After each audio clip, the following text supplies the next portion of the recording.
Hello, I'm really pleased to welcome everyone to our panel on measuring communication skills. Is there a better way for dyslexia? So I'm the relatively newly arrived Chief Executive of the British Dyslexia Association, and I'm really looking forward to today's important topic with some very knowledgeable panelists. The British Dyslexia Association represents people with dyslexia of every age and background. We do this by working to build a society that supports the challenges associated with dyslexia and that both recognises and embraces the strengths.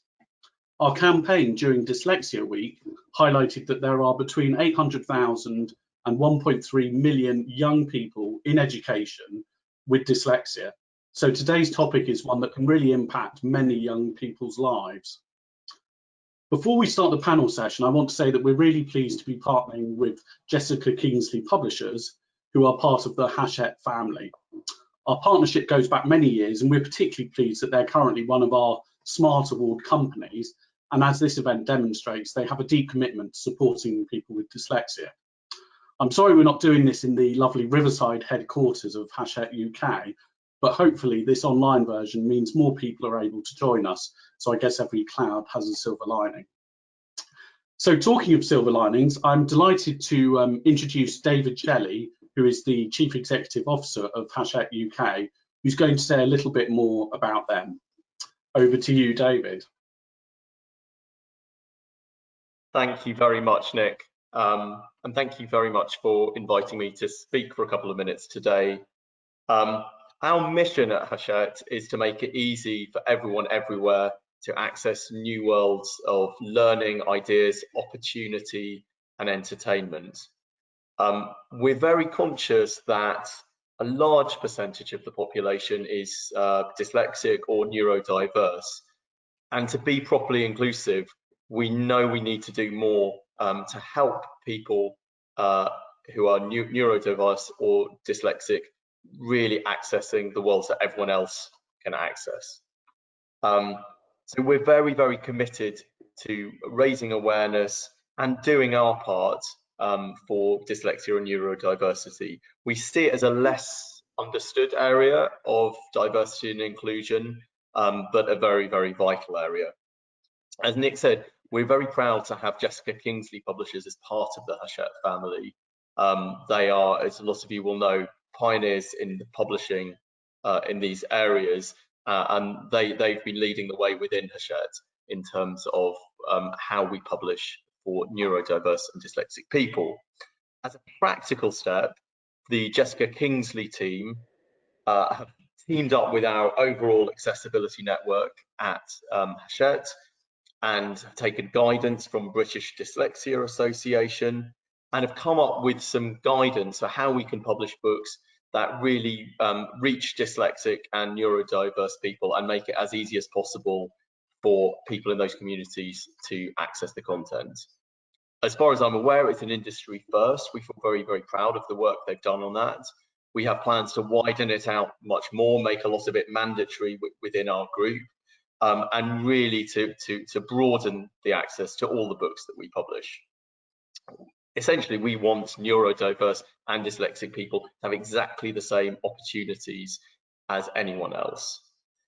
So I hope that participating in this panel signals our commitment to raising awareness and prioritising understanding around these issues, and hopefully to help bring about real change in society. And I think books often can oh, sorry, I've been frozen there. Sorry, that's a technical glitch. I think books often can bring about real change in society. I know today in particular there's a very important conversation about the way that exams are marked and the mental impact of that on neurodiverse and dyslexic people and how that can be tackled. And I'll look forward to hearing more about that.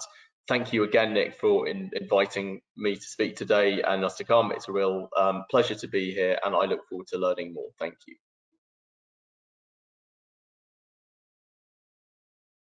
Many thanks, David. That's a really useful introduction, and we're delighted that you were able to join us today. I'm now going to pass over to my colleague and co-chair, Gillian.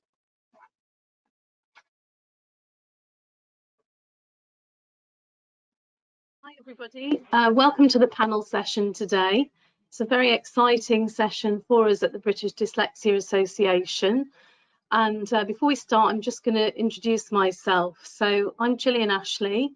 My role at the British Dyslexia Association is Chief Development Officer. I'll give you a very quick and short potted history of myself. I qualified as a teacher quite a long time ago, and I've taught across primary, secondary, in a pupil referral unit and at university level. I trained as a dyslexia assessor, and I've been a trustee at the British Dyslexia Association. And I'm delighted to have joined them in my new role as CDO in September. Boringly for some people, but not for me. I have a particular research interest in reading, and I spend a lot of time talking to people about the process of learning to read and what the breakdown points can be for children. I'm delighted to co-chair the panel today with Nick. And obviously we'd like to welcome you all to the panel today. The British Dyslexia Association is the leading charity working with families and people with dyslexia from childhood through to being an adult. As such, we receive a high volume of inquiries about all issues to do with dyslexia. A lot of queries centre around what support is available in schools and in the workplace. And at the BDA, families have shared with us their worries, from struggling to understand the challenges with reading and writing to how this has affected their whole lives.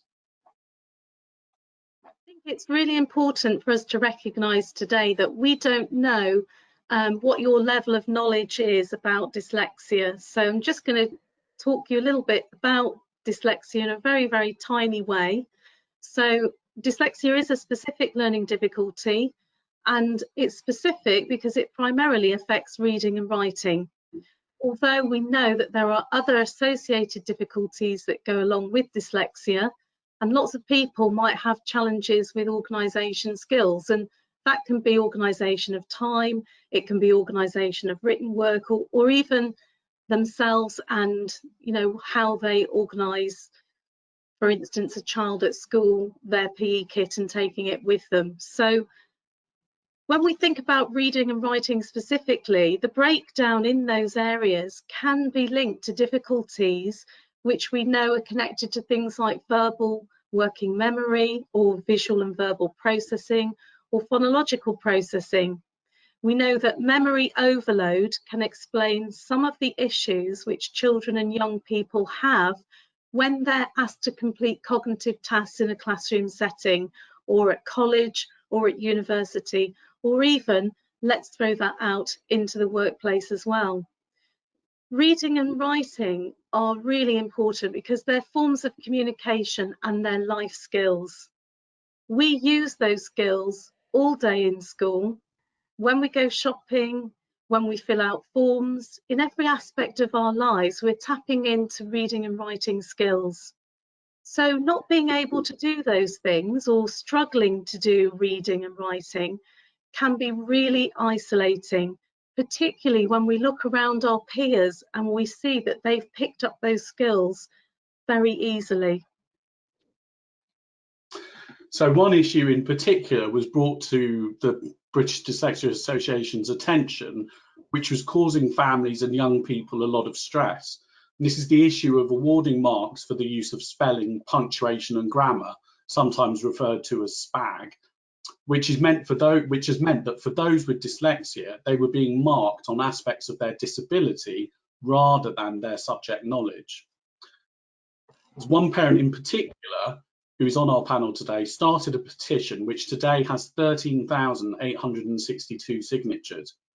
The all-party parliamentary group for dyslexia and other specific learning difficulties heard from a speaker and parents on the issue, and to date, SPAG is still awarded marks in examinations. Just to contextualise what we're doing here today and just to reinforce what our panel is all about, This panel was initially set up to focus on the issue of spelling, punctuation and grammar in examinations. But since then, we've all experienced lockdown, and we know that that's had very detrimental effects for our learners with dyslexia. And the EPI report recognised that support for SEND pupils, so wider than just dyslexic learners, was insufficient during lockdown. At the British Dyslexia Association, we receive lots of calls, and they can be about a variety of issues, but we particularly received a lot of calls where parents were expressing to us their concerns about their children not having access to the right technology that they need to participate in online learning. And this was a really big barrier for children during lockdown. And then after that, we all witnessed the confusion around the examination results in the summer. And it led to a lot of young people having an immense amount of stress. And for us as parents and professionals, a lot of questions that needed to be asked. In particular, we want to think about what has the impact of the loss of education been on learners with dyslexia, and then subsequently them having to sit an exam in a situation and a system which penalises children with dyslexia. Where does that leave our cohort of dyslexic learners in this academic year? On this panel today, we're aiming to explore some of these really important issues which continue to cause families a lot of stress. And so without further ado, I'm delighted to introduce to you our distinguished panel. And our first guest that I'd like to introduce you to is Sally Gardner, who's a well-known author, and she's joined us today on our panel. Hi. Hello, my name is Sally Gardner and I am severely dyslexic. I also happen to be a writer, and the two things sort of seem not to go together, but in point of fact, that's what I have always been, is a storyteller and a writer. But for my education, which was, I describe it as hell, really, and the loss of confidence was enormous. And I think that is one of the issues that dyslexic children really suffer from, is this stigma of lack of confidence. It's not from the lack of ideas. In fact, in class, if we're allowed to have a voice, and I say that because I went to several schools where my voice was definitely not allowed, if dyslexic and children are allowed a voice, they often bring more to the class than anyone else. And there's two ways of looking at this. And one way I feel very strongly about is that we need to start looking at dyslexia in a much more positive light, in a much more, what can a dyslexic child give us, not what does it take away. I always think everyone looks at spelling and organization and all the pitfalls that are there, but that's really the top of the iceberg. The bottom of the iceberg is what sunk the Titanic. And that's the bit that isn't looked at. And in a funny kind of way, that's the bit that I think is the most interesting thing about dyslexia, is our visual intelligence, empathy, our spatial awareness. We have so much to give. And yet, through all of that, we are penalized in education, particularly when it comes to exams. When I did my GCSEs, I'd only learned to read at 14. I was allowed 5 spelling mistakes for English. It's a joke. I mean, beyond it. I got English literature, but I didn't get the grammar and things. I think we should allow dyslexic children to do their exams orally and not be penalized for spelling and all the rest of it. I think we should be looking at this as a gift and not as a sort of weighted problem that sucks money away. We have so much to give. Now, sorry to ask this question, which I should be more wise, no, hence memory problem. Am I supposed to answer the question that I was given? Help someone? No, that's all right. That's No. Thank you, Sally. No, we're going to come to the questions in a minute. Sally, thank you for your introduction. I mean, you've captured so well the qualities that we see in our dyslexic learners and also some really massive barriers. So a huge thank you for your introduction, because you've just summed it up in a nutshell. Thank you. So I'm also going to invite Sharon Hodgson, MP, to introduce herself. So Sharon, if you can join our panel, that's brilliant. Thank you. Thank you. Thanks, Sally, and good morning, everyone. For those who don't know me, I'm Sharon Hodgson, and I'm the Member of Parliament for Washington and Sunderland West. I'm also the Shadow Minister for Veterans and the Chair of the All-Party Parliamentary Group on Dyslexia and Other Specific Learning Difficulties. And it's with that hat on that I'm delighted to be speaking to you all this morning. I want to start by thanking the BDA, who provide the Secretariat for our APPG, for inviting me here today and all the fantastic work they've done for the group over the years. I also want to thank David Shelley, Chief Executive Officer at Hashet UK, who spoke this morning, who are partnering on this event. Improving diagnosis and increasing support for people with dyslexia and other SPLDs is an issue I've campaigned on for many years. My son, who's now 26, is severely dyslexic, and I'm proud of the work that the group has produced, especially recently. I was drawn to campaign on this issue in Parliament due to the difficulties I had in securing a diagnosis of dyslexia and subsequently getting the right support for him. As his dyslexia teacher, which I had to pay for privately eventually, said to him, school is something you dyslexics just have to endure and survive. And I just thought, you know, it should not be that way. It should not have to be like that. You know, dyslexic children deserve to get the maximum they can from school like any other child. It shouldn't just be something they have to endure. But those difficulties are experienced by far too many people, and we know that the consequences of them can be very damaging. So looking at those consequences is something our group has been focusing on through sessions over the past year on the human, the educational and the societal impact of undiagnosed or poorly supported dyslexia. And the findings of the first two sessions have been published in report form, Human Cost of Dyslexia and the Educational Cost of Dyslexia, both of which can be found on our website. And I would encourage everyone to read them if you've not done so already. And so to the issue at hand, we all know that SPAG marks can stand as an additional barrier to the progress of young people with dyslexia or SPLDs. And so I look forward to covering the topic in detail during the session today. Thank you. Thank you to Sharon. Sharon, it's your tireless work in the area of dyslexia that has enabled us and supported the dyslexic community to be able to raise some very difficult questions in Parliament. We're really grateful to you for that ongoing work. Thank you. And I'd like to introduce to you Sonya Rash, who played a really pivotal part in one of the all-party parliamentary group sessions. And Sonya, I'll leave you to explain what that role was, but big welcome to you. Hi, I'm Sonya Rash, so I'm the organiser of the campaign group to remove SPAG marks for GCSE students with dyslexia. As part of this, I started a petition which now has almost 14,000 signatures. That was asking for these marks to be removed, and it has been presented in Parliament by Michael Fallon.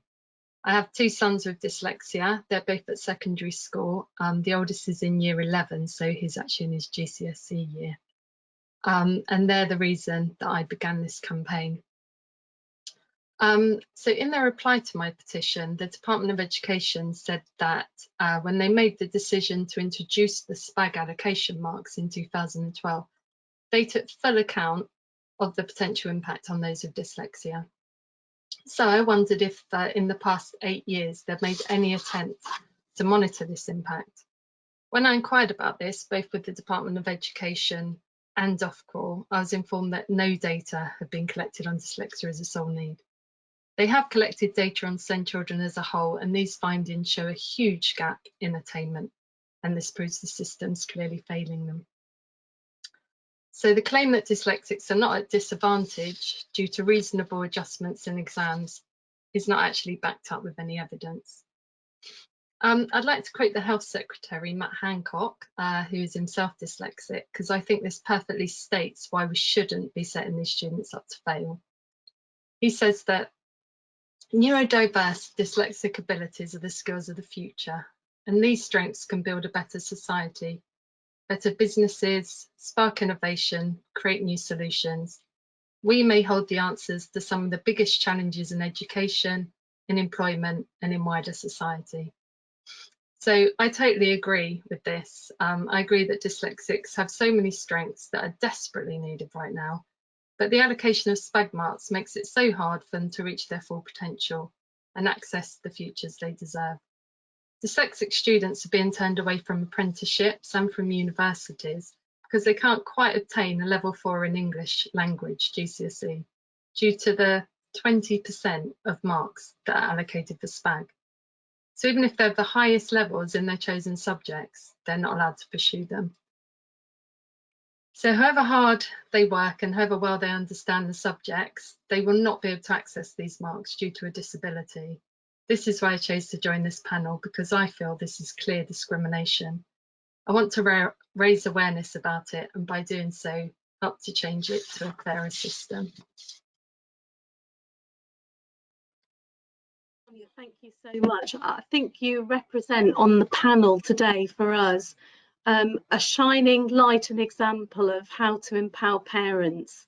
I mean, you've really taken something very close to your heart for your own children and been very active in trying to change that in a very difficult system that we operate in. So, you know, really big welcome to the panel today. Thank you. And our oh no, sorry, not a final panelist. Sorry, over to Margaret now. Margaret is on our panel. We're delighted that you've joined us. Margaret's a dyslexia expert and also an author. Hello. My name is Margaret Rook. I'm an author with Jessica Kingsley Publishers. I have written a book called Creative Successful Dyslexic and a book called Dyslexia is My Superpower Most of the Time. I wrote the first of these books because we found out when she was 13 that our daughter, who had seemed to achieve really well at primary school, was failing to learn anything at secondary school. And finally, we had a diagnosis that she was dyslexic, which was a big shock to us because, as far as we knew, she'd done fine before. And I just decided that no matter what label she was given, there was absolutely nothing that should hold her back in her life. And I was determined to find role models for her to show her this, that no matter the label, you could follow your dreams. Fundamentally, the reason I'm here has already been stated by a lot of people on the panel already, that we do not want children, teenagers with dyslexia going to school and feeling they are failing and that being their daily experience in life. On top of that, so much is known now about the attributes that come with dyslexia. And the Dyslexic Advantage group in America, they did a survey of people with dyslexia who identify themselves as being successful. And what they almost to a person said was that success came from working on their strengths rather than trying to make good their weaknesses. Obviously, there is some it's important to do some of both of these, but that is what brought them success, working on their strengths. And the education system is far behind what we now know about how the dyslexic brain works. And I think what everyone on this panel who's spoken so far has done to challenge this has been absolutely amazing. Margaret, thank you so much. I think what comes through in your books is that as a society, we tend to focus on all the negatives and all the barriers and all the difficulties that dyslexic learners face, and that's not to be underestimated. But I think what you've begun to do is insist that we have a change and that we focus on it as a positive and we look for those strengths. And Nick shared with me the other day that on Educating Manchester, a young pupil shared there that his dyslexia was his superpower. So I would definitely say your message is getting out there, which is great. Well, I think one of the problems is that most of the incredibly successful people I've interviewed who have dyslexia, it wasn't their school days that helped them gain their success. It's what they achieved afterwards. Yeah. And almost all of them said that what allowed them the belief that meant that after school, where they'd largely had a terrible time, what allowed them to achieve after school was often having an adult on their side who told them, you are not stupid, which is the message they had so often taken up. And that's why I think this sort of event is so great, because that's what we're all doing here. We're all saying to children and teens struggling at school, you're not stupid, the system hasn't caught up with you yet. Thank you. Captured really well. Thank you, Margaret. And so over to our final panelist, Amy Lancaster-Owen. And Amy joins us from JKP. Hi, yeah, I'm Amy. I'm a commissioning editor at Jessica Kingsley, which is an imprint of Hashet, as we've heard from David. I've been publishing books there about dyslexia and neurodiversity for a few years now. I have strategic oversight of our children's publishing and teens publishing across the imprint too. I taught creative writing to year sixes for a few years, so I've actually been in the classroom too. And I'm a parent to a child with dyslexia and dyspraxia, though I didn't know that when I started doing this work, which is quite interesting. I thought I'd say a bit more about our publishing itself. David's already talked about accessibility, and at JKP, we've decided in the last year or two that all our children's and teens books, whether they're for dyslexic or for anyone else, are going to be accessible, and all our books for neurodivergent people of all ages are being designed and typeset in an accessible way. So we're doing things like using cream paper and sans serif fonts and strong visual elements and looking at the way information is presented. I think this is stuff that's really important because it helps dyslexic readers just not have the barriers to reading. And as David says, we're looking at broadening that out within the group as well, which is really exciting. And the other thing taps into what everyone's been saying about strengths and how important it is to focus on them. So within our publishing, on the one hand, we do books to support kids with the stuff they do find hard, like spelling and punctuation. And we're doing a maths GCSE study guide, which I'm quite excited about, which we've had the support of our education division, Hodder Education for. And I'd like to roll the GCSE study guides out a bit more if we can, because I think that side of things is important whilst the education system is catching up, as Margaret said. But what I really enjoy doing is the positive books that are inspirational, like Margaret's, which focus on dyslexic strengths and have tips and inspiration for other dyslexics. And I was going to do a bit of product placement. That's Margaret's book, in camera. Dyslexia is my superpower. And we've also got this one, the Bigger Picture Book of Amazing Dyslexics, where we're basically saying, at the moment anyway, often you've had a terrible experience in school, as Margaret said, but these are the amazing things you can do with your life. And these are the positive things that help. So those positive stories of resilience and inspiration are a really important part of what we do across JKP. Cheers. And hello, I'm really glad to be on the panel. Thank you. We're really happy that you've joined us today on the panel as well, Amy. I mean, it goes without saying that if it wasn't for the work that you're doing at JKP, we wouldn't have some of the books out there that we see today. So it's so important that we continue to develop that relationship so parents can actually access those amazing books and give them all the information that they need on dyslexia and other specific learning difficulties. So over to Nick. I think we need everybody to join us on the panel now. If I could ask you to take your cameras and unmute, that'd be great.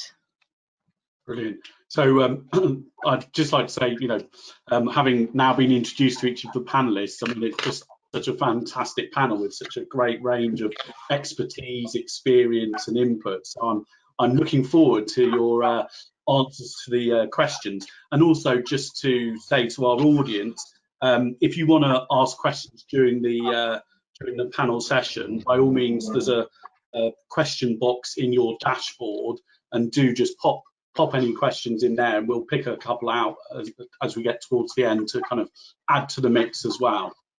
So the first question that we're going to ask, I'm going to ask initially of Sharon Hodgson, MP. So the all-party parliamentary group in 2019 recapped on how assessing spelling, punctuation and grammar in examinations is discriminatory when young people have dyslexia. A petition asked to make GCSE exams fair for children with dyslexia. It asked the government to remove marks for spelling, handwriting and punctuation for children with dyslexia on GCSE examinations so they are not discriminated against. And that petition now has in excess of 13,000 signatures. One of the comments on the petition was, my daughter would have gained a B in English at GCSE had this policy been in place. What are your views on this? Thanks very much, Nick. Firstly, I want to thank Sonya, who's obviously on the panel and spoken this morning, for organising the petition, which I totally support, and bringing awareness to what is such an important issue. As she said, I know it was presented in Parliament by Michael Fallon, the Conservative MP, and that really shows the cross-party nature of the support on this issue. And cross-party work on issues relating to dyslexia and other SPLDs is extremely important in Parliament, and it's something that our all-party group benefits from greatly. Having said that, the introduction of SPAG marks is one of several misguided education policies for which we have Michael Gove to thank. That was meant sarcastically. Speaking at the Conservative Party conference in 2010, he said, and I quote, "Thousands of children, including some of our very brightest, leave school unable to compose a proper sentence, ignorant of basic grammar, incapable of writing a clear and accurate letter. And it's not surprising when the last government explicitly removed the requirement to award a set number of marks for correct spelling, punctuation and grammar in examinations." He goes on to say, well, let me be clear. Under this government, we will insist that our exams once more take proper account of the need to spell, punctuate and write a grammatical sentence. Well, to me, this was and is a totally outdated and misguided view of our education system. And sadly, as we know, the introduction of this policy has caused many problems for lots of people, and especially our children going through these exams. And as we know, separate marks for SPAG is a feature of reforms to the GCSEs in English literature, history, geography and religious studies. And the existence of those SPAG marks adds an unnecessary complication for students with dyslexia and has created a situation in which they are being assessed for something that is not related to the content of the exam. And this creates additional pressure on top of the important focus on effectively communicating points of view on the subject matter at hand that they will be more than capable of doing.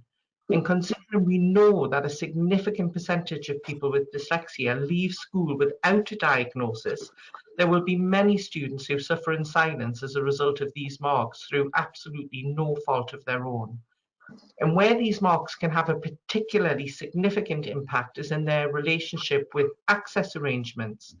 According to Dr. Amanda Hipkiss, who contributed to our APPG report, on education, students who use a scribe, like my son did, he had a reader and a scribe for his exams, speech to text or word processing with spell checker on, cannot have marks for spelling.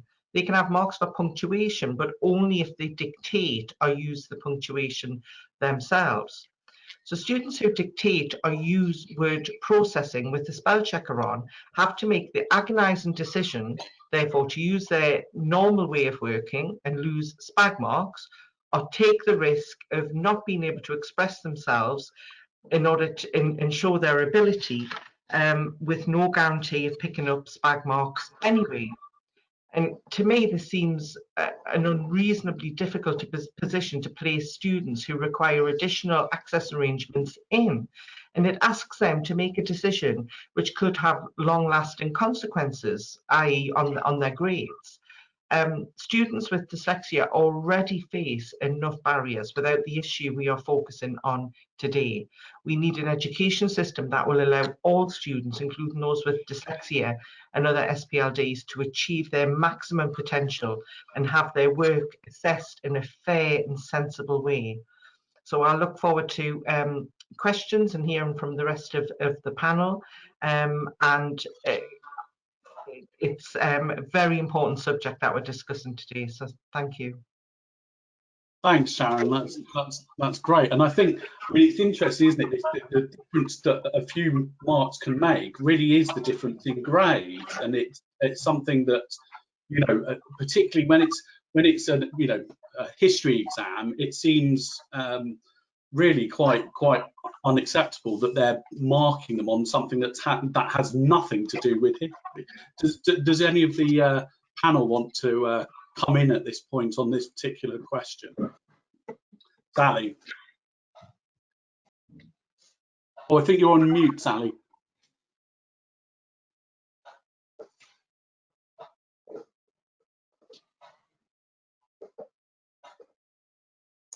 Should be a green microphone.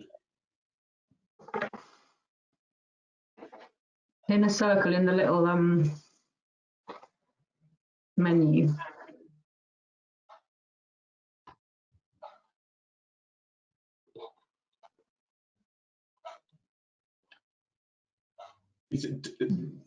Does anyone else want to come in while Sally's just looking for the right thing to click? In terms of the grade, the difference between grades seems like such a crucial issue with this as well, because it's, you know, it can make such a big difference in a single exam.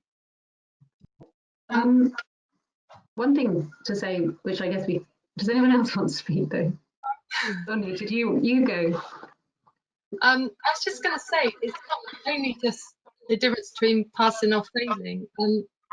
Like a lot of dyslexic students are very good at English, it might be one of their best subjects, and they can't access that top grade. My son's about to do his GCSE and he's chosen to use a laptop and just not be able to access the grades because he knows he'll be able to express himself better. But that means the highest he could probably get is a 6. And then if it doesn't go to Monday 5, maybe you can't do it for A level. So it just seems a couple of grade boundaries is much.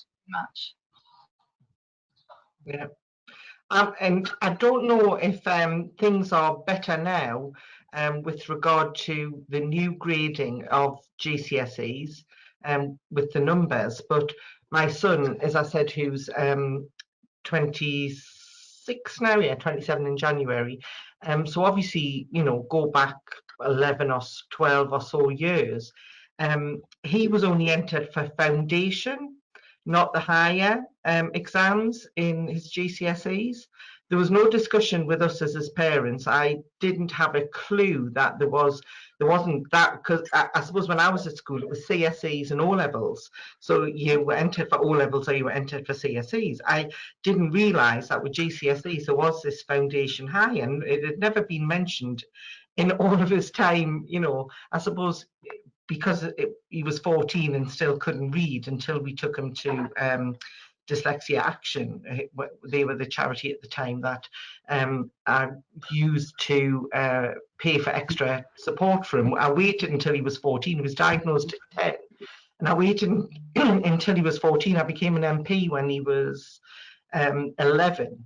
And one of the things I was going to do was going to, you know, fight to change the system to ensure that kids, you know, like Joseph, wouldn't have to seek help outside of school. He got a statement, so everything he needed should have come with that statement. By the time he was 14, he still couldn't read. I realised I was sacrificing his future on my principles, and whilst I would still fight to improve the system, I had to get him support to get him through his GCSEs. So obviously within that period, the school had decided that he could only be entered for foundation level. By the time he'd been having private support for a year, he learned how to read. He went from not being able to read at all to being able to read just through having proper support from a dyslexia specialist who knew how to teach Joseph how to deal with being dyslexic. Literally reading age of 0 to reading age of 14 in about a year. So then at school, I asked on one of his reviews, you know, we're talking about the support he would need, you know, a reader and a scribe for his exams.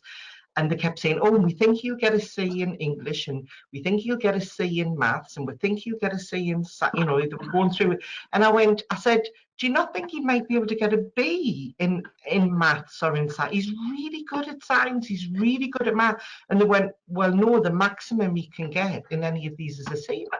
I said, how's that the maximum? And they looked at each other in the room when they realised that, you know, they were going to have to fess up. And that was when they told me he was only being entered, and he'd only been in the classes, which was the more important thing, where he'd been taught the syllabus for the foundation paper. So no matter how well he'd come to deal with his dyslexia, no matter how hard he worked, no matter how hard he studied for the exams, he hadn't been taught the syllabus to sit the higher paper. So I couldn't even insist he sat the higher paper, which I was trying to do for maths and for science. They said it's too late now. By then he was like 15, you know, in his final year preparing for his GCSEs, and they'd decided the maximum he could achieve was a C, and that was it. There was nothing we could do. It had all been decided without discussion. So I don't know if there's a similar thing that happens now they're graded sort of 1 to 9, but I think that was totally outrageous, and that was before the SPAG marks, so there was still sort of ceilings put in for young people with dyslexia by well-meaning teachers. Sorry, that was a very long Thank you, Sharon. No, that was brilliant. That was brilliant. And Sally, I think you're back with us on your microphone. Michael Gove, I just wanted to say my point about this dire man. I was in China when he just left, and he had gone over to China to see about children learning by rote. The Chinese were absolutely flabbergasted. They said, surely you've got a really good education system. That the awfulness that the Conservative government have done to the dyslexic population is too awful for words. My blood actually boils when I think about this. But the bigger problem is, if education was Marks and Spencer's, it would be bankrupt, because it's not serving what everyone in the country needs. At the moment, it's failing too many children, and we're not teaching to the right part of the brain. We're still teaching for accountants. We haven't moved it. And the tragedy of every child that gets excluded from education, that doesn't have a success story, is too much for our country to bear. And in this time when we really are needing one thing, which is imagination, and it's one thing dyslexic people have in abundance, and yet it's the one thing we're penalised for in school. Education does not cater for our imagination. I think it's a tragedy. It's a much bigger issue. This is what I keep talking, the tip of the iceberg. I totally agree with Sally, sorry, just to say I totally agree with Sally. I also chair the all-party group on art, craft and design in education, which I set up following the EBAC, which seemed to me was totally going to squeeze sort of creativity and arts subjects from the curriculum, which it has. And, you know, that is another idea of our friend Michael Gove that he got wrong. And with regard to the point about China, as you say, whilst he was going over to China wanting to sort of find out about how they teach by rote, Chinese educators were coming here to find out about how we teach creativity and to learn about our education system. So, you know, no wonder there were raised eyebrows about, you know, why we were looking there when they're looking here. Well, they were, I don't know if they would now. Yes, yeah. I just wanted to add something slightly different, really. When I taught in secondary school, I taught maths, and quite often we recognise that children come into a maths lesson and they have maths phobia or a fear of maths. And it just struck me as you're all speaking that when we're testing SPAG for dyslexic learners, that fear and must also be a bit like feeling of a phobia and paralysing in a situation where you're under additional stress, so an examination situation. You know, the effect on their self-esteem must be immense. I don't know if anybody's got any thoughts along those lines. I was going to make a similar point, just that I think if you're dyslexic and you're concentrating on your weaknesses, like the spelling and the things you find hard, it will increase anxiety, and it will inhibit your memory, and your cognitive load will be affected, and you won't actually be able to access the creative parts of your brain, and the bits that you're good at will kind of get pushed down, if that makes sense. I mean, I think children, when I was teaching, I would try and get people the kids not to think about spelling and grammar and say that's not what this is about, and we would do more like free writing stuff. But I think they've been forced to think about that stuff so much, they think that's how you have to work. So yeah, I think it has quite a big effect on, it damages the strengths if you focus too much on the weaknesses quite directly. Einstein said a rather good comment. He said, if you expect a goldfish to climb a tree, it'll always be stupid.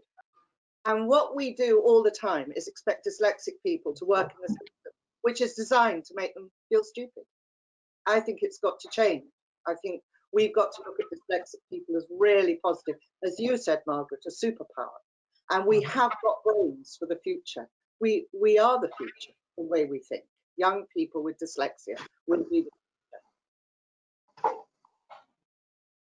future.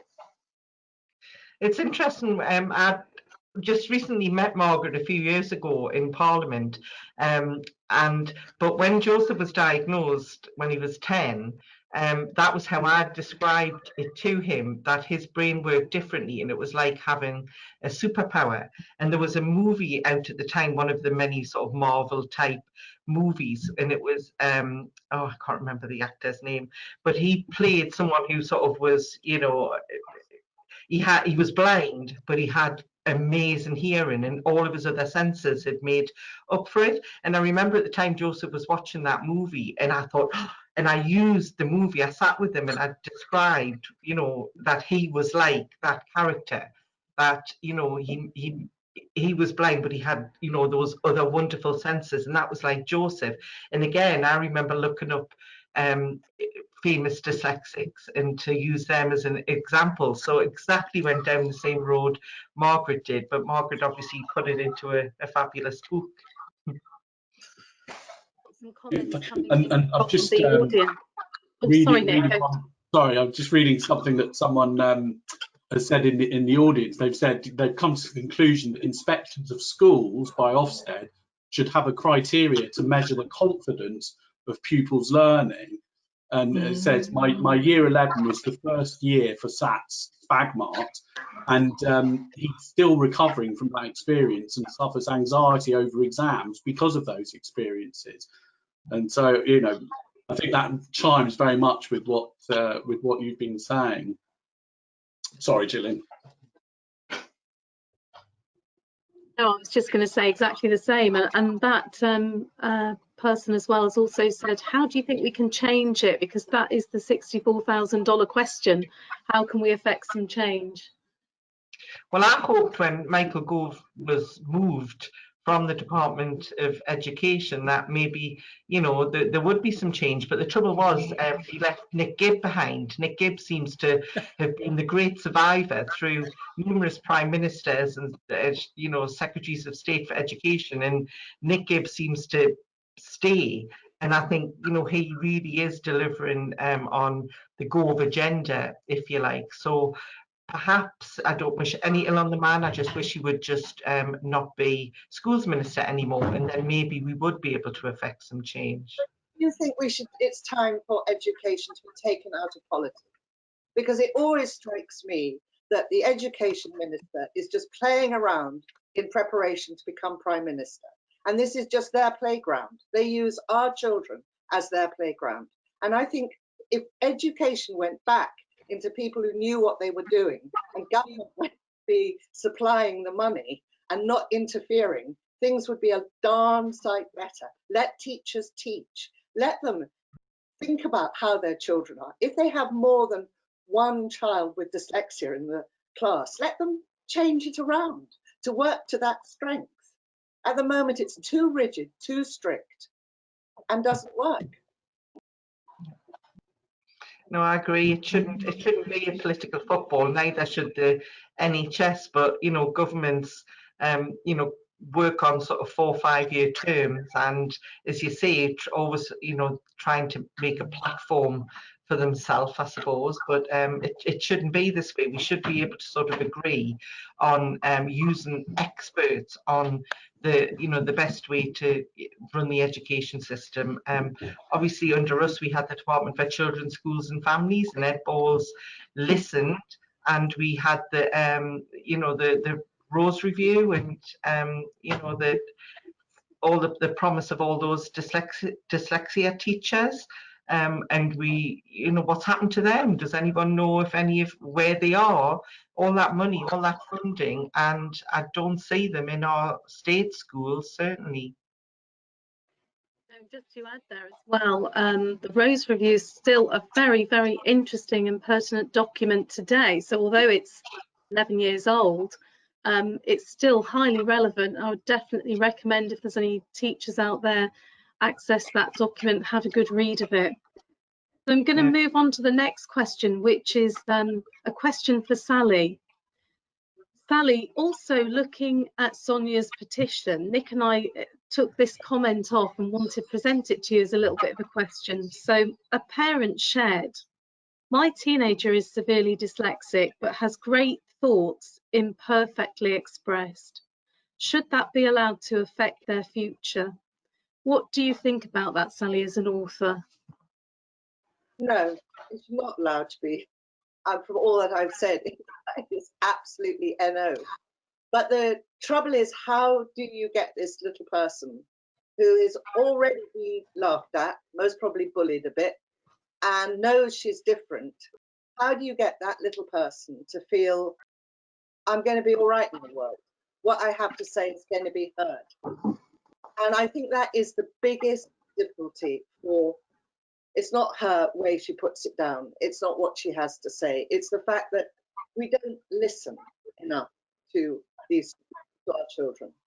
And school, as I said before, has this ability to judge very bad way for dyslexic people. And also the other problem we have when we get out of school is that when we apply for work, it goes into a computer. And the first spelling mistake, we are defranchised immediately.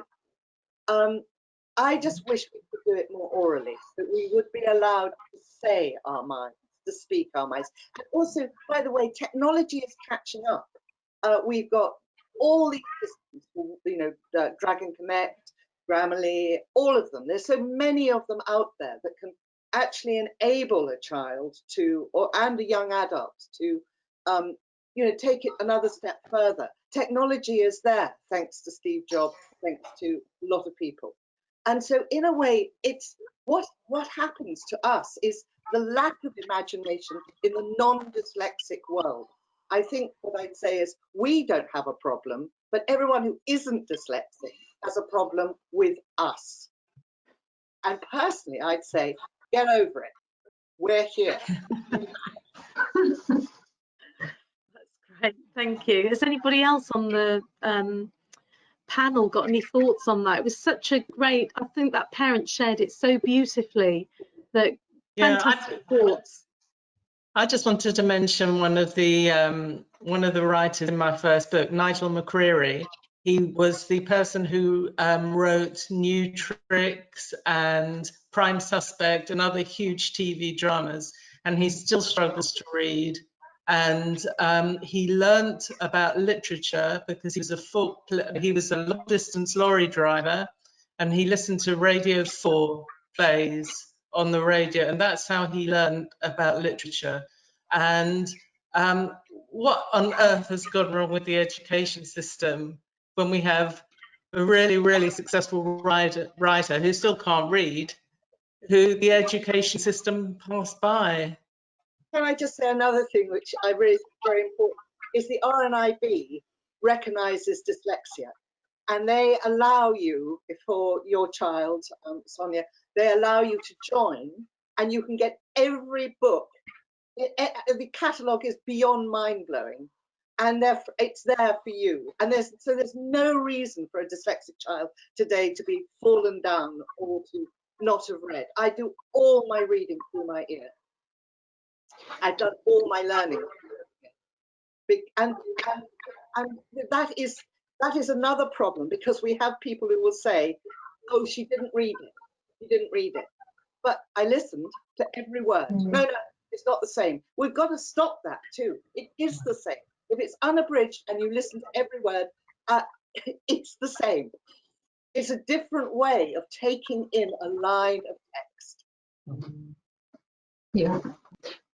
I think one of the things that's changed as well is how many audiobooks there are and how successful audiobooks are within publishing. So in a sense, publishing is catching up for dyslexics, and that is available now. And I think this gap between children's reading age, if they can read at all, and what they're interested in, is something that's very disabling when they're at school, whether it's primary or secondary. And making books successful is one thing, but the other thing you can do is, you can make audiobooks, you can legitimize that kind of reading, which is actually listening because it's the same text. And you can also use it to inspire kids and get, like the Radio 4 thing for that lorry driver, Margaret, to get them engaged with reading and engaged with stories and non-fiction. So I think that's a really positive change that's happening.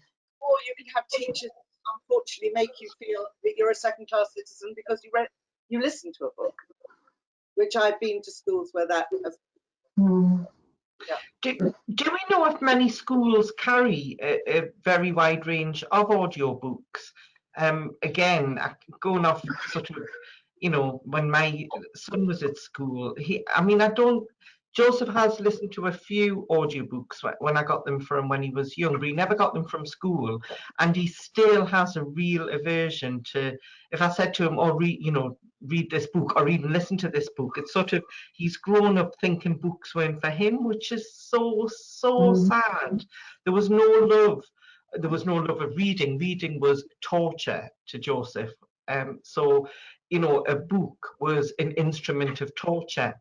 So, that's how he viewed reading in books, which is really sad. So I got him a few audiobooks, but, he never really, he preferred playing games or, being outside and on his bike and stuff like that. But do schools carry much of a stock of audiobooks? It's a really good question. I don't know. I carry a few, but not an extent. No. So our kids already are being sort of, treated differently. If they can't go into their school library and pick out a book in the medium that they need to access it, then, they're excluded from all those books, and it's going to happen again, as what happened with Joseph. And it was, to me, I could afford to buy those books or get them from the library. That was the point I was making about paying for support for him. I want that support to be there for all kids, and all kids to be able to access those audiobooks, not, you know, independent of whether their parents can access it or afford it for them. So I think that's why hopefully events like this, sorry Nick. No, go for it. I was just going to say we can raise awareness and we can even think of ways to reach out to schools on this issue, because I think it is a really important one, that dyslexics become disengaged from reading so early. So it's kind of, it's another thing that could be changed, like the spag marking, I guess, with a fair wind. The audience members, Anna has written in to say, would it be possible to appeal to individual teachers to make a difference in the way they teach? Well, the trouble with this is many teachers only get about 2 weeks to do a dyslexia in their whole of their teacher training. So we've got to start really helping teachers to know more about dyslexia. And until we do, there will not be a change, because it's such a little bit of teaching that they have on the subject. And often I go into schools and I am 100 times more knowledgeable than any of the teachers teaching the children who are involved. And this lack of help for teachers is, you know, when you say, what about change? This would be one of the enormous ways to change how our children are dealt with in school. And one of the things that often strikes me, and I'll be interested in any of your views, is that if teaching is made accessible for children with dyslexia, so if it's kind of, as it were, thinking about how to make any lessons accessible for those children that have dyslexia, it enhances it for other children in the class. So it's not a zero-sum game. It's not as though other children don't benefit, because they benefit as well, not least things like multi-sensory teaching. You know, it seems, and at the British Dyslexia Association, we often run webinars on those sort of topics, and it often seems to me that the more teaching is made to be dyslexia friendly, the better it is for every pupil in a class. Yes, because also it helps children who can't access their imagination. So multisensory and helping dyslexic helps other children who maybe they're going to go on to be, you know, like a doctor, but they'll have no empathy, they'll have no ability to be, you know, they're missing those tricks. What we can do really helps that. We've got far more to give than this word, you know, disabled. It's just so wrong for us. It's such a word. So when it comes to teacher training, sorry for the background noise. When it comes to teacher training, that's something that I've campaigned on from well over a decade. I've been an MP 15 years, so this was one of the key things I campaigned on when I became an MP. And also Lord Addington, who, as you know, is the president of the BDA and severely dyslexic himself. And we have banged on about this for, you know, as I say, almost 15 years, that we need a teacher training entry level and CPD for teachers to recognise and understand and be able to help teach children who are dyslexic. And this was one of the problems I had, why it took so long for Joseph to be diagnosed. It wasn't until somebody is year 5 teacher, so he's in year 5, and he's so severely dyslexic. They just kept saying, oh, you need to read with them more at home. All of these primary school teachers, you just need to read with them more. Putting it on me, somehow it was our fault. We were bad parents because we didn't sit and read with them enough. And I would say we do, but it was like reading with Joseph was like torturing him on a nightly basis, a daily basis, making him read. It was awful. I would end up in tears. He would end up in tears. It would just be the most awful experience. So that was teachers telling me that if only I tortured him more, he might have progressed. So then eventually when his year 5 teacher said, you know, I think Joseph might be dyslexic, I'm going to get the ed psych in to... I went home and I typed dyslexia symptoms, and it was like a checklist of 10. If you could answer yes to more than, I think it said 6 of these, your child might be dyslexic. Not only could I answer yes to 6, I could answer yes to 9. The only one he isn't is sort of the clumsy, so he's not dyspraxic, or he's not dyscalculic either. He's really good with numbers. So I could answer yes to 9. Not only that, to me it was Joseph they were describing in these, you know, is your child. I went in the next day and I went, oh my God, he's dyslexic. And then I thought, hang on, I knew nothing about this, but like surely teachers do. How come he's been through reception year 1, 2, 3, 4, 5 and had so many well-meaning people sit and try and help him, you know, teaching assistants, and nobody spotted that he was obviously dyslexic. So then when he had the ed psych, she had him, you know, as severe. He was sort of, you know, really, really severely dyslexic, and that's how he got the statement. I thought that would be the magic carpet, and it wasn't. And still, then he went to secondary school. All I said was I wanted every one of his teachers to know he was dyslexic, and still he would get punishments for not having finished his work, not having written down stuff off the, you know, the whiteboard, you know, constantly. It was. And then I said to one of his teachers, do you know he's severely dyslexic? And this punishment, I come home off the train from London one night and he was sitting writing out a punishment, which was to write out the school rules. And this was like 11 o'clock at night. And my husband was making him do it, which annoyed me all the more. And I went, you know, wrote this like diatribe to the teacher the next day, saying that was like asking a disabled child to run a marathon because they came last in the sprint. I was furious. And he wrote back the next day, so sorry, Mrs. Hodgson, we had no idea Joseph was dyslexic.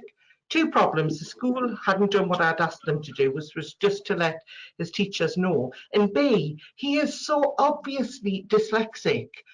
How come that teacher, after teaching him for a couple of months, had not spotted he was dyslexic? So my daughter's a maths teacher, so I am not having a go at teachers. I've got massive respect for teachers, but if they haven't been given the training and the tools they need, then this is going to happen time and time again. But we really need to test every child when they go to school. That was what should be happening as automatic. Every child, by the time they're 7, should have been tested for dyslexia. So at least the teachers stand a chance of knowing what the children need. At the moment, there's nothing. And I'd just like to say the highest population of dyslexic people in this country are in Her Majesty's Young Offenders prisons and art schools. Those are where we are to be found, in the amount. One or the other. How ridiculous is this? Brilliant, thank you. And I think, I mean, it's brilliant to see such passion in the debate. And I'm going to move us to Sonya, because in a way she's someone who's, you know, tried to find a way to make this change happen. Did the original petition, and I wondered, Sonya, you know, it's 2 years on now, and we've had a lockdown with children being educated from home. So how do you feel about these now? And do you feel that the situation is better or worse from when you did the original petition? Thanks. I personally feel the situation is much worse now. Part of the government's response to my campaign was that there is specialist support in schools. That means dyslexic children are not at a disadvantage. So with the cuts in funding that have been going on for over 2 years, that's really not the case, but it's definitely been made worse this year. Children have lost so much learning time, and they're now under pressure to try and make that up. The uncertainty of not really knowing if the exams will go ahead or not, along with the awareness of what happened this year with the algorithm and the government U-turns, creating a lot of stress anxiety for all children and teachers. Dyslexic students generally suffer from exam anxiety anyway, because having to complete a memory test when you have memory issues, in a time test when you struggle with time and organising yourself, is enough to cause that, without there being a pandemic and then on top of that being penalised for spelling. The current year 11 are doing exams at the moment, then they have mocks in February. So there's a lot of pressure on them that each set of exams this year may end up being the ones that count. The ones that count in the end, if the teachers have to predict their grades. So that's pressure on them for the entire year. and they've only been back at school since September.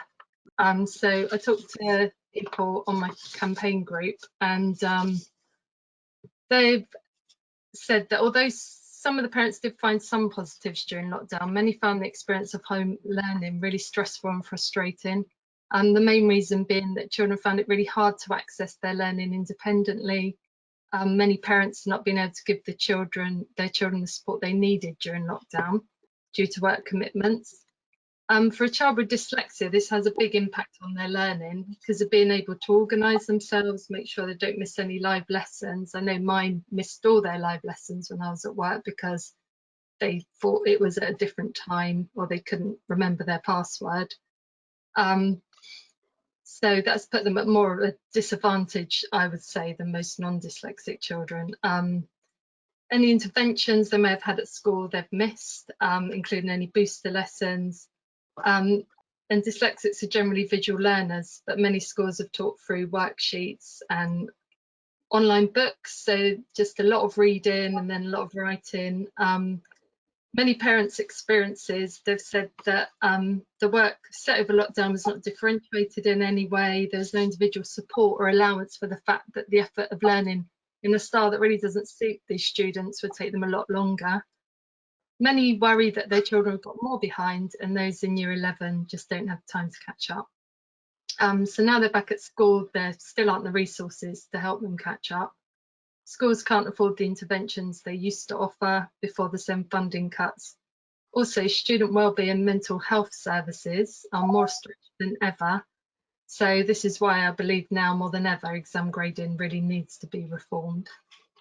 So yeah, so it's worse.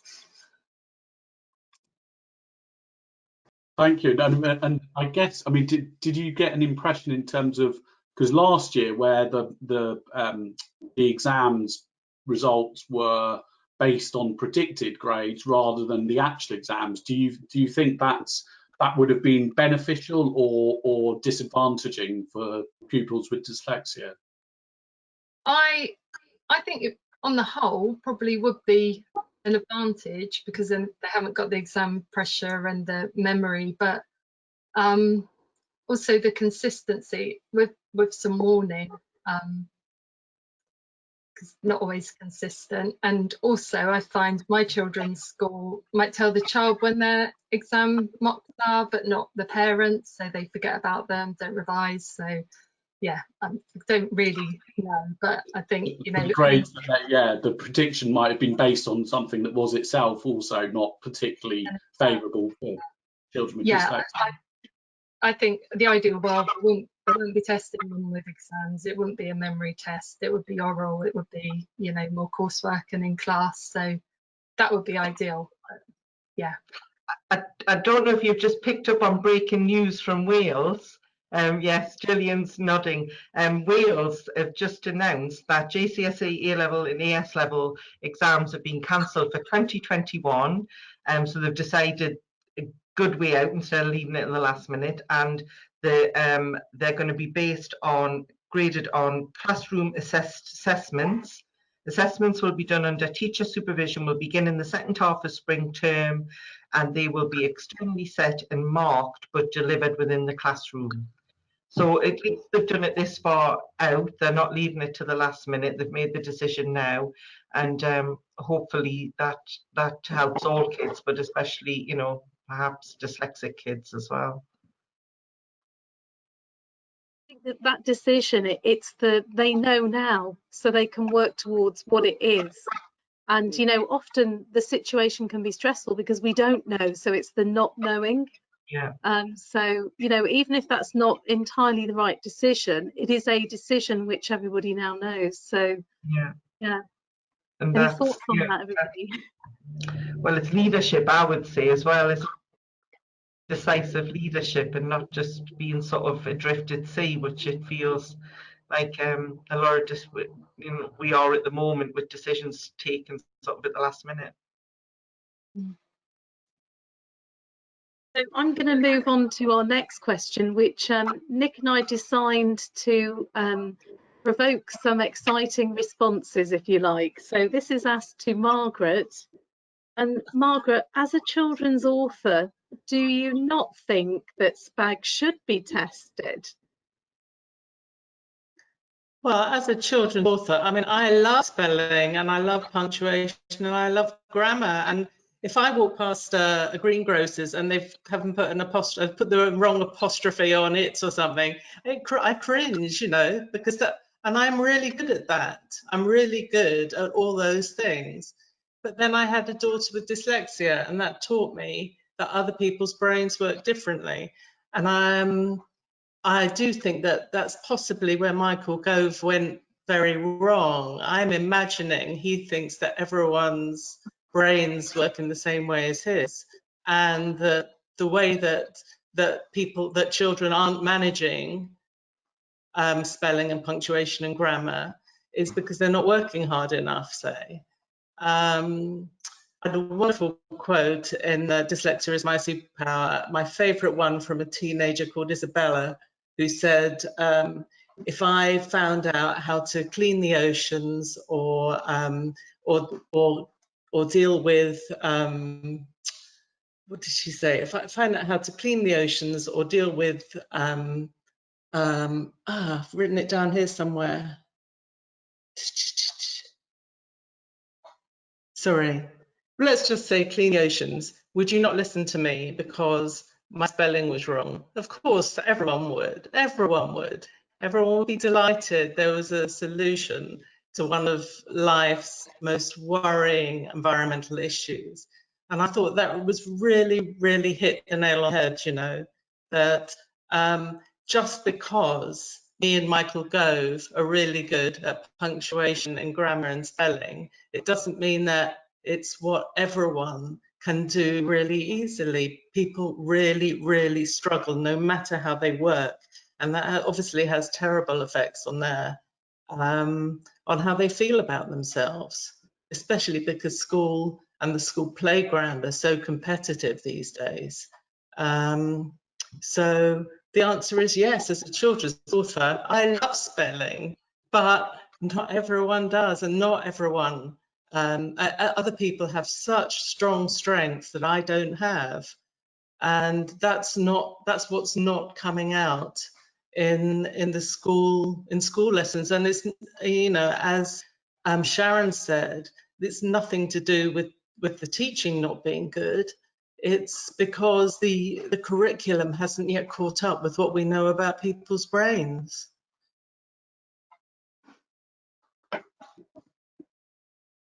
I mean, was that controversial enough?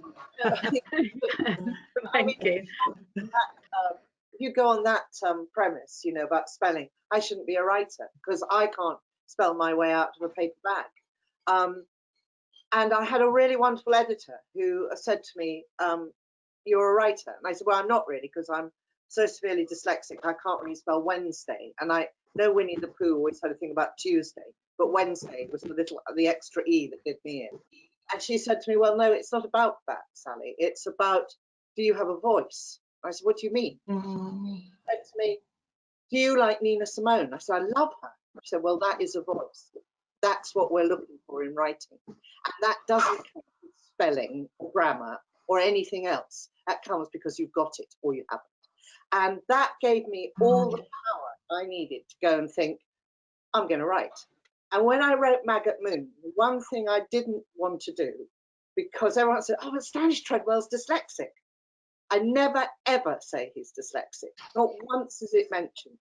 But the way he thinks, I used it all through visual, because spelling, it seemed to me, the dullest point of the problems we have. This is the dullest one, that we're not good at spelling and we muddle our words. The boringest bit about us doesn't matter. And I really believe it doesn't matter. And Amy, I'm interested in your take, Amy, as an editor. You know, is it something that you, you know, and like Sally's saying about that distinctive voice of your authors, what's your?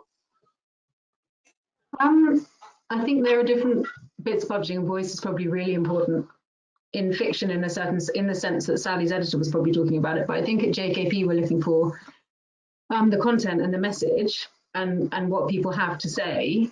And I was very much like Margaret, like as in, you know, natural speller, valued punctuation, etc., and then have had to do this sort of reversal. And it affects how we work with authors, because we have to support dyslexic authors more, not just around spelling, but sort of other aspects of writing. But increasingly, the closer you can get it to sort of the oral tradition, or almost getting them to use a dictaphone, or then you just get these amazing books, because yeah, these are people who really have stuff to say that's important and needs to be listened to, and feels like a really crucial aspect of JKP's book, that we're bringing those voices out there as well as, you know, reaching dyslexics in that way as role models, but also in terms of the fact that they would have perhaps been inhibited from doing that in the past.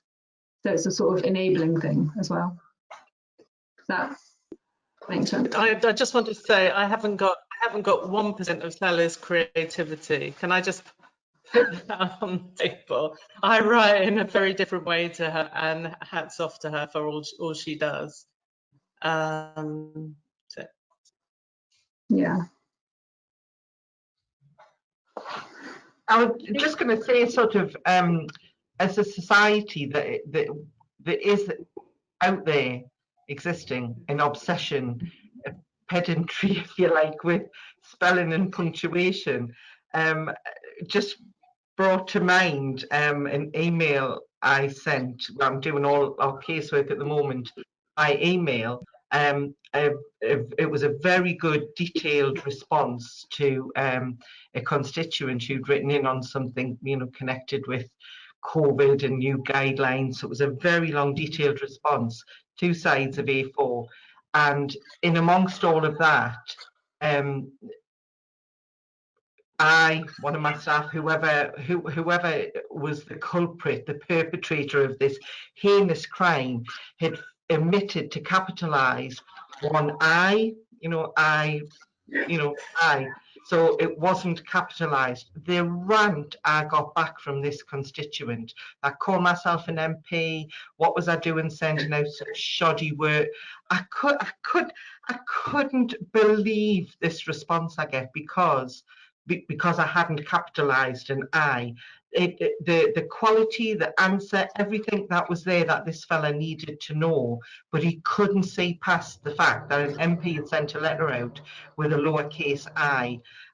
Honestly, it'll stay with me forever, you know, especially as a parent to a dyslexic child. And I think that's all you can say. That's you wrote back to me to have a go about that. But we know this, and I'm not calling Margaret you a pedant at all. You know, my husband does exactly what you do. You walk past sort of signs and you'd be standing there saying, oh my, you know, where they've actually had it printed or painted.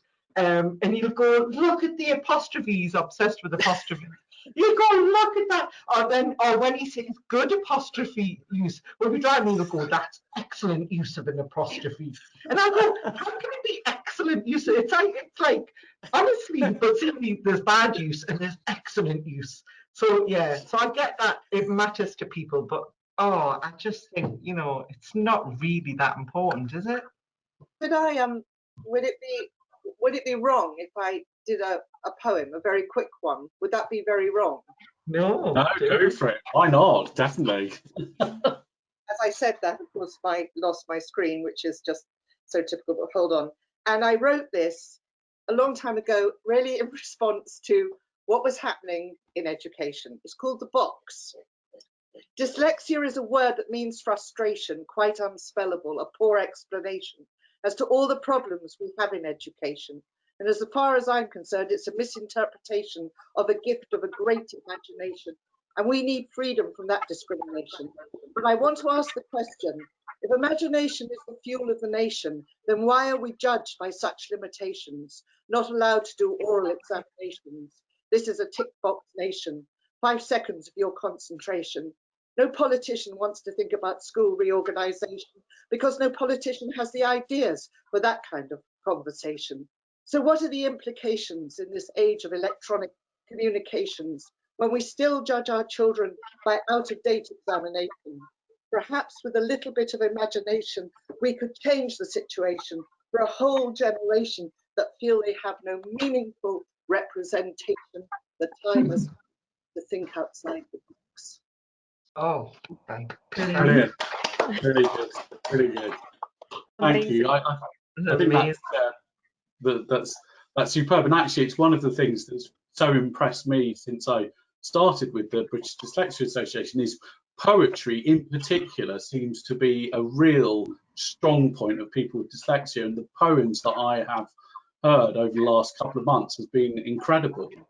I'm very conscious of time, and I just want to get a quick question in with Amy, because we've heard the news from Wales about exams next year, and obviously with the impact of COVID, what's that, and the impact that that's having on exams, and it looks like it's affecting children sitting examinations next year.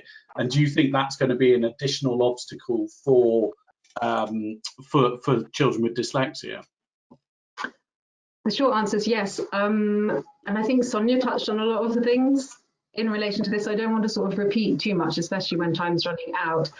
But yeah, I would say kids and teens we've all been through a massive time of upheaval and change, which increases anxiety. All kids have lost formal exam and education. And those two things are interconnected because anxiety affects executive function, fact retention, concentration, working memory, and it's in everyone, but that is a much bigger issue in kids with SEND and dyslexia in particular. And there was a report today, wasn't there, that Ofsted released saying, which Amanda Spielman was talking about on Radio 4, and they were reporting that SEND kids and preschool kids had particularly suffered. So I think without doubt, this is a group of children who have been more affected. There were some positives, as Sonya said, but mostly I think it's been quite tough on them. The only other thing I wanted to say was that I think maybe it's important to take an intersectional view as well. So teens with additional needs alongside their dyslexia have been placed at a greater disadvantage with exams, but you maybe also need to think a bit about increasingly about sort of unconscious bias in the education system around other things like race and cultural factors. Some children can't even get access to dyslexia assessments because of those kind of systemic issues. So I think there's a sort of wider conversation around that as well, which is something we're trying to publish to you a bit more with more Black authors and authors from different ethnicities, so that we're thinking about intersectionality as well as just the dyslexic disadvantage, so you can have this sort of nexus of disadvantage, unfortunately.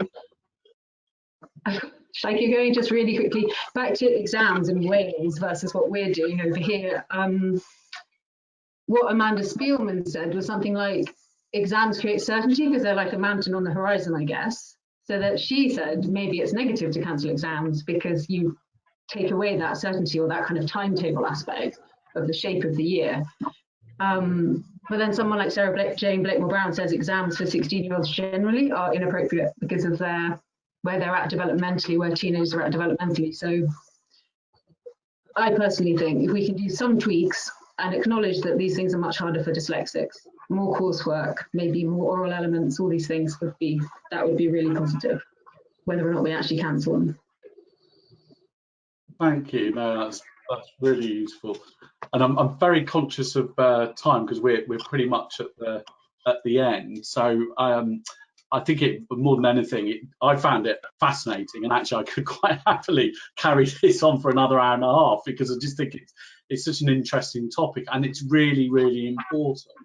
And I think what comes for me from today is how much more we still need to do. I think the petition that Sonya started is as relevant now as it was 2 years ago, and we need to keep pushing it, and we need to find a way to get SPAG removed, because it's simply discriminating and disadvantaging children with dyslexia at a time when we're going to need those talents more.